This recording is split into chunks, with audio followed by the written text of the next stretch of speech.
Hello everybody, SK commerce classes या YouTube चॅनलमध्ये आपलं सर्वांचं स्वागत. TYBCom ॲडव्हान्स अकाउंटिंग या सब्जेक्टचे जवळपास प्रत्येक टॉपिकचे मी MCQ व्हिडिओज बनवलेले आहेत. या व्हिडिओमध्ये मी तुम्हाला क्वेश्चन, त्याचे ऑप्शन्स आणि तो क्वेश्चन थोडासा मराठी भाषेमध्ये समजावून सांगण्याचा प्रयत्न केलेला आहे. ऑप्शन मधलं नेमकं उत्तर काय आहे हे सुद्धा मी हायलाइट करून दाखवलं आणि ते लक्षात कसं ठेवायचं यासाठी सुद्धा चांगल्या पद्धतीने प्रयत्न करण्याचा मी प्रयत्न केला. मित्रांनो, तुम्हाला परीक्षेसाठी हेल्प व्हावी या उद्देशाने हे व्हिडिओ बनवलेले आहेत. ॲडव्हान्स अकाउंटिंग मध्ये सर्वात महत्त्वाचा टॉपिक जो अकाउंटिंग स्टँडर्ड आहे, यामध्ये कोणते कोणते प्रश्न पॉसिबल आहेत जे परीक्षेला येऊ शकतात, त्यासाठी मी हा व्हिडिओ बनवतो आहे. व्हिडिओ संपूर्ण पहा, नक्कीच तुम्हाला या व्हिडिओचा तुमच्या परीक्षेसाठी फायदा होईल. चला सुरू करूया आजचा video. MCQ in accounting standard.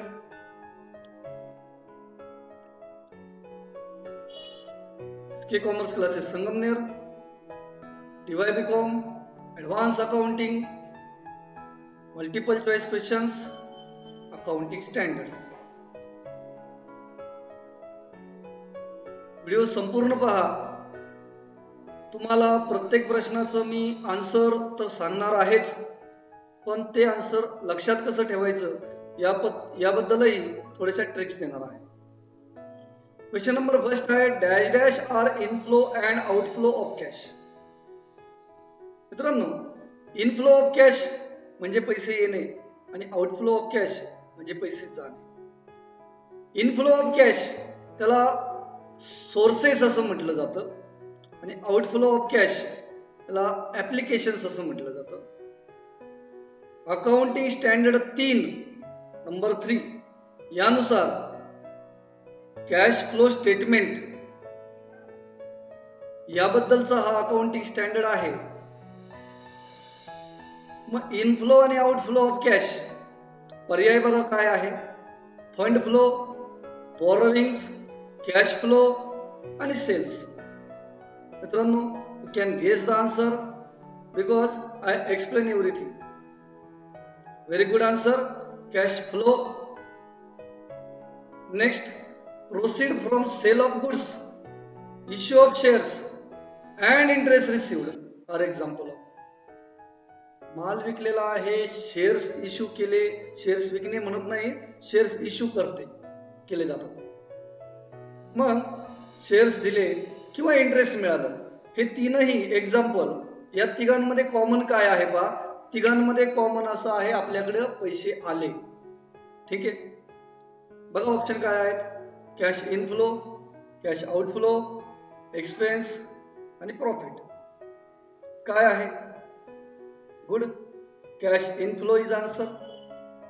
Okay, next question पाहूया आपण.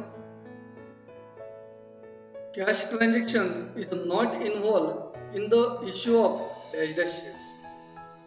कोणत्या प्रकारचे शेअर्स मध्ये कॅश ट्रान्झॅक्शन नसतो, म्हणजे कॅश रिसिव्ड नाही आणि कॅश पेड पण नाही, इनफ्लो ही नाही, आउटफ्लो ही नाही.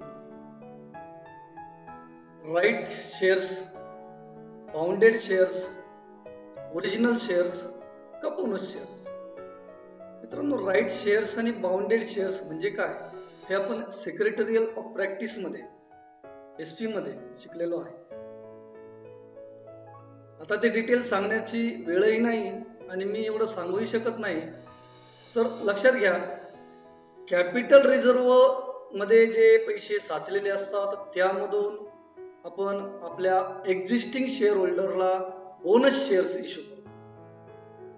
म्हणजे जो रिझर्व शेअर होल्डर साठी आहे त्यांना कॅश न देता आपण त्यांना फ्री गिफ्ट शेअर्स इश्यू करतो, त्याला बोनस शेअर्स म्हणतात.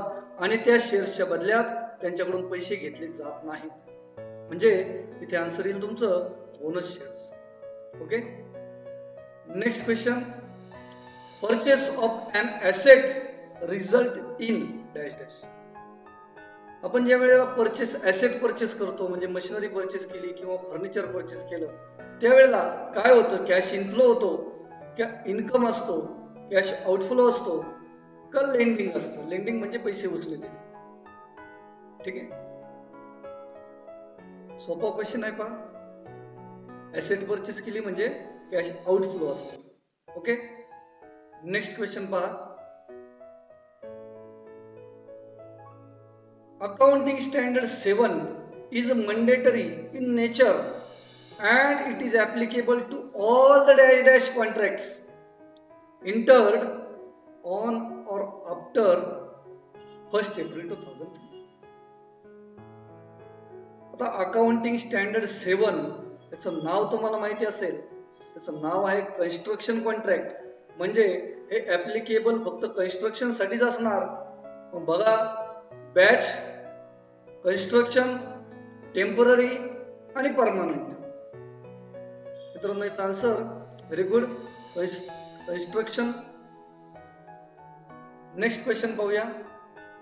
Accounting standard 7 does not apply to dash dash. Accounting standard 7 म्हणजे कन्स्ट्रक्शन कॉन्ट्रॅक्ट हा कोणाला अप्लाय होत नाही. पर्याय कॉन्ट्रॅक्टर, सप्लायर, सेलर आणि कस्टमर. जर तुम्ही या उत्तरांपैकी वेगळा शब्द कोणता असा जरी विचार केला तरी you can definitely find answer. Okay, आणि तुम्हाला माहिती असावं, कस्टमर म्हणजेच जे बायर आहेत त्यांना अकाउंटिंग स्टँडर्ड 7 हा अप्लाय होत नाही. Yes, this is answer. Okay, next question. The primary objective of dash dash is the allocation of contract revenue and contract cost. Primary objective of कोणाचं? आता contract revenue and contract cost आहे. म्हणजे कोणाचं objective असेल पहा खालीलपैकी. Accounting standard 3, accounting standard 5, accounting standard 7 आणि accounting standard 21. तुम्हाला माहिती आहे अकाउंटिंग स्टँडर्ड कॉन्ट्रॅक्ट आहे म्हणजे कन्स्ट्रक्शन कॉन्ट्रॅक्ट आणि त्याचा अकाउंटिंग स्टँडर्ड नंबर आहे 7. That's why answer is option C, accounting standard 7. Okay, next question. In dash dash type of contracts contractor agree for the fix price of the contract और fix rate per unit. Option पाहूया आपण.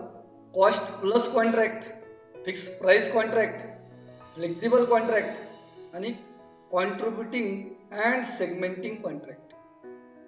कोणत्या प्रकारचा contract आहे का ज्यामध्ये contractor fix price आणि fix rate per unit याला ऍग्री होतो. ठीक आहे, आता सगळीकडे फिक्स फिक्स फिक्स शब्द दिसतो म्हणजे उत्तर आता ही फिक्स असेल ना. ठीक आहे, yes, answer fix price contract. Next, as per accounting standard 12, an enterprise may get different types of grant from the dash dash. आता ग्रँट कोणाकडून मिळते?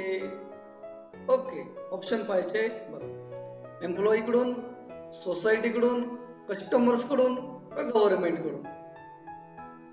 What is answer here? Accounting standard 12 म्हणजे 12 हा कोणता अकाउंटिंग स्टँडर्ड आहे मित्रांनो? Government grant, accounting for government grants. Okay, हा detail मध्ये खूप सुंदर अकाउंटिंग स्टँडर्ड आहे. डिटेल मध्ये तुम्ही त्याचा थोडासा अभ्यास करावा. ठीक आहे, yes, answer government grant here. Next question.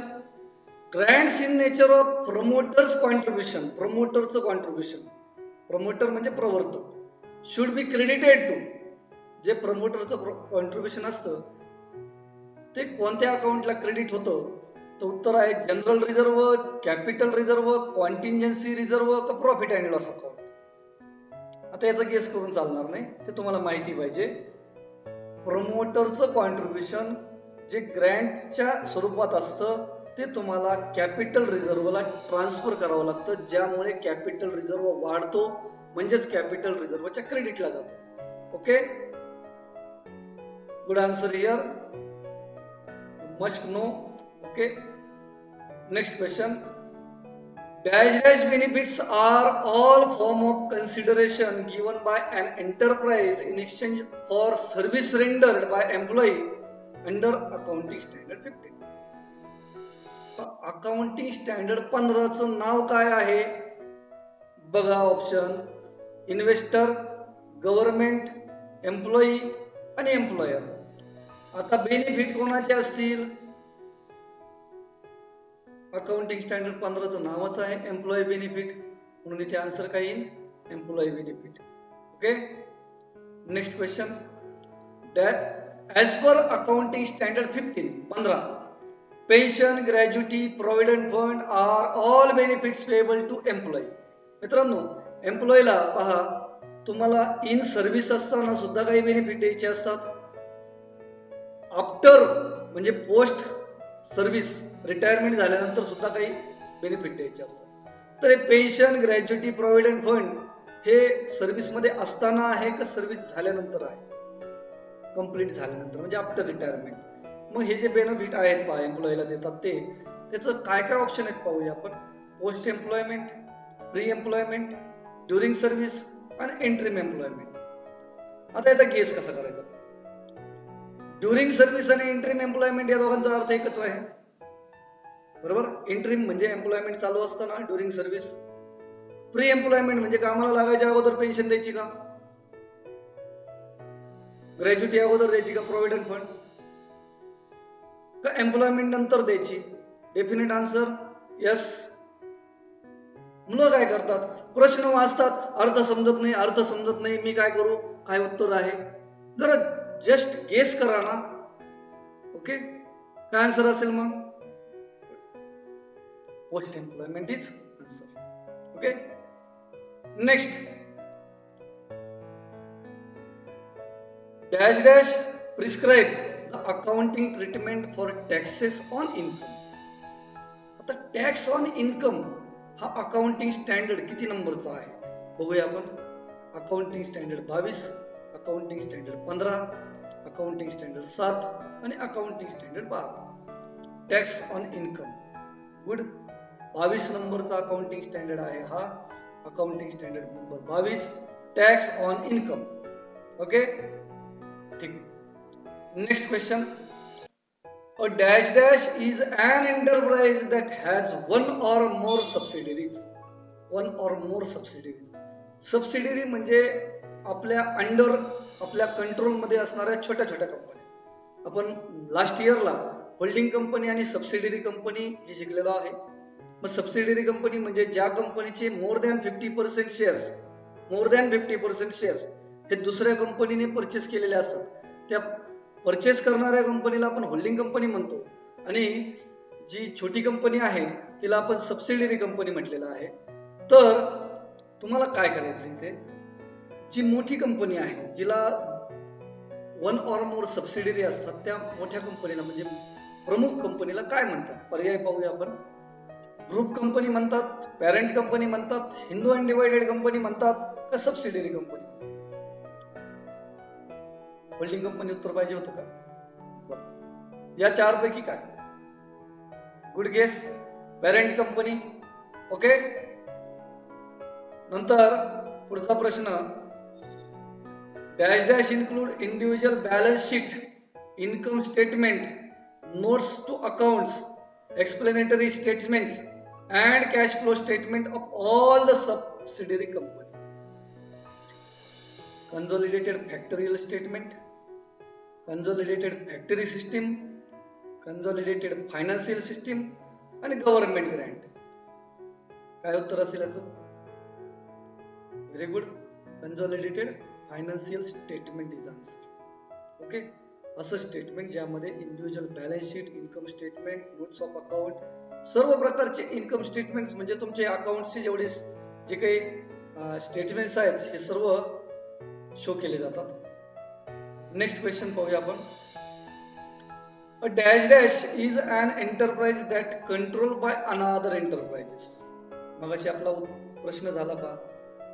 Control करणारी कंपनी म्हणजे पॅरेंट कंपनी होतं. इथं असं म्हटलंय का कोणीतरी कंट्रोल केलं, मग त्या जिला कंट्रोल केलं त्या कंपनीला काय म्हटलं? Parent company, subsidiary company, amalgamated company का holding company? That control by others, another, दुसऱ्या कंपनीकडून कंट्रोल केली जाते. Yes, subsidiary company. Okay, next question पाहूया मित्रांनो.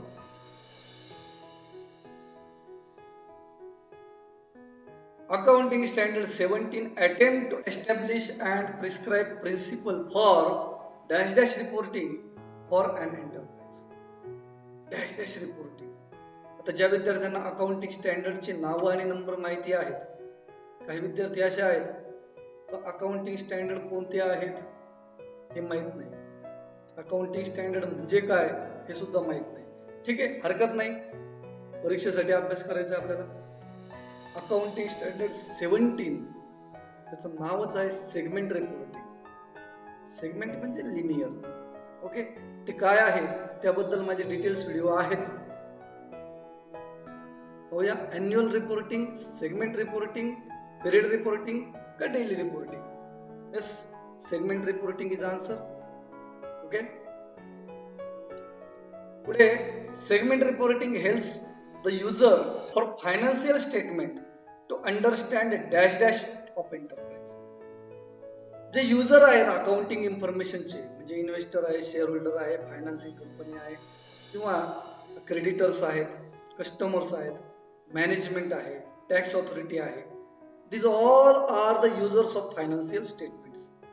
The main user is management. Okay, त्यांना काय समजतं सेगमेंट रिपोर्टिंग मुळे? आपल्या एंटरप्राइजचे काय समजतं? परफॉर्मन्स समजतो का प्रॉफिट समजतो का लॉस का budget? Yes, very good. Performance is correct answer. Performance समजण्यासाठी सेगमेंट रिपोर्टिंगची हेल्प होते. ठीक आहे, next question.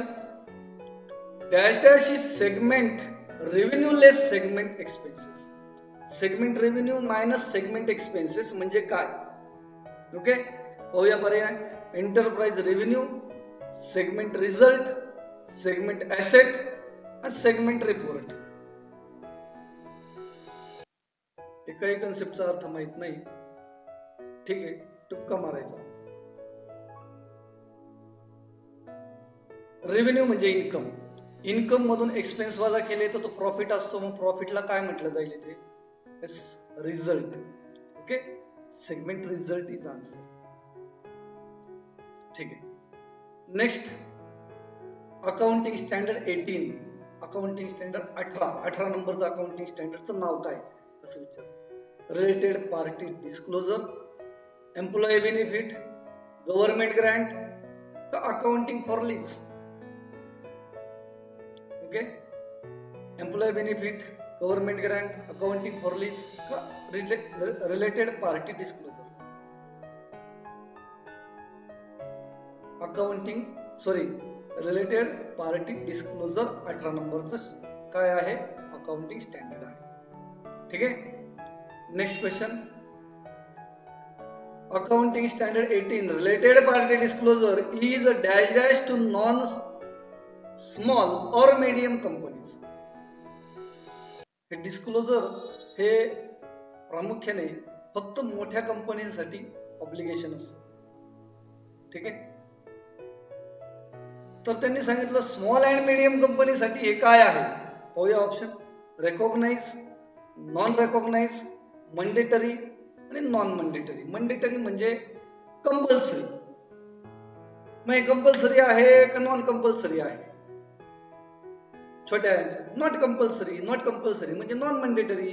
This is answer. Okay, next question पाहूया आपण. Dash dash lease transfer substantially all the risk and rewards incidental to ownership of an asset. कोणता lease हा transfer केला जातो? ऑपरेटिंग, फायनान्शियल, गॅरंटीड आणि कॉन्टिंजंट. मित्रांनो, जो रिस्क अँड रिवॉर्ड ओनरशिपला ट्रान्सफर केले जातात ते असतं फायनान्शियल लीज, आणि ज्याच्यामध्ये ट्रान्सफर केले जात नाहीत ते असतात ऑपरेटिंग लीज. ठीक आहे. अकाउंटिंग ऑफ लीज हे अकाउंटिंग स्टँडर्ड आहे, त्यामध्ये याची इन्फॉर्मेशन आहे. म्हणजे इथे ट्रान्सफर केले जातात म्हणजे फायनान्शियल उत्तर असायला पाहिजे. Yes, good answer, financial here. Next, dash dash as a form of financing asset has gained wide acceptance in the recent times. पाहूया पर्याय. रेव्हेन्यू, डिस्क्लोजर, रेंट आणि leasing. Financing asset and gain wide acceptance in recent times. म्हणजे आपली asset दुसऱ्याला काही काळापुरती वापरायला देणे, याला लिजिंग असं म्हटलं जातं. Yes, lease, accounting of lease यावर आधारित हा प्रश्न आहे. Dash dash lease does not transfer substantially all the risk and rewards incidental to ownership of an asset. मगाशी सांगितल्याचा आन्सर सांगा काय असेल आता. ऑपरेटिंग, फायनान्शियल, गॅरंटीड का क्वांटिफाईड. मगाशी सांगितलं जे ट्रान्सफर केलं जातं रिस्क अँड रिवॉर्ड ते असतं फायनान्सिंग, आणि जे ट्रान्सफर नाही केले जात ते असतं ऑपरेटिंग. मग इथे उत्तर काय येईल? नॉट ट्रान्सफर आहे ना, काय उत्तर येईल? ऑपरेटिंग. ओके मित्रांनो, तुम्हाला हा व्हिडिओ आवडला असेल तर कमेंट मध्ये नक्की काहीतरी टाका. आणि अशा पद्धतीचे खूप सारे व्हिडिओज पाहिजे असतील, माझे ऑडिटिंगचे व्हिडिओ आहेत, टॅक्सेशनचे व्हिडिओ आहेत, कॉस्टिंग सेकंड, कॉस्टिंग थर्ड या विषयाचे सुद्धा व्हिडिओ आहेत. चॅनल सबस्क्राईब करा, तुम्हाला नोटिफिकेशन येईल. व्हिडिओ पहा आणि आनंदाने पेपर लिहा. पुढचा प्रश्न बहुतेक नाही, संपले. ओके, जर तुम्ही या चॅनलवर नवीन असाल तर चॅनल सबस्क्राईब करा आणि हे व्हिडिओ जास्तीत जास्त मित्रांना शेअर करा. Thank you very much for watching this video. Best luck for your exam. Okay.